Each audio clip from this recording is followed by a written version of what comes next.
আতশবাজির আওয়াজে সহ্য করতে না পেরে দুনিয়া থেকে বিদায় নিয়ে চলে গেল। আহারে, তোমার কলিজার মধ্যে কি একটু আঘাত করে না?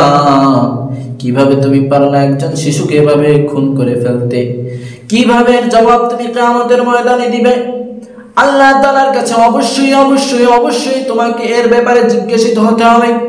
অনেক বাবারা বলতে পারেন, হুজুর আমরা তো ফুটাই না, আমরা বুড়া মানুষ, আমরা কেন আতশবাজি ফুটাতে যাব? বাচ্চারা ছোট মানুষ বোঝে না, ওরা ফুটায়। আমি বলতে চাই, ও বাবা, ওরা বোঝে না, ওদের বোঝানোর দায়িত্বই তো মা বাবার কাছে। আপনি মা বাবা হয়েছেন, সন্তানকে সুশিক্ষায় শিক্ষিত করা অবশ্যই আপনার উপরে কর্তব্য। এই জন্য কিয়ামতের ময়দানে আপনাকে জিজ্ঞাসিত করতে হবে, কুল্লুকুম রাইন ওয়া কুল্লুকুম মাসউলুন।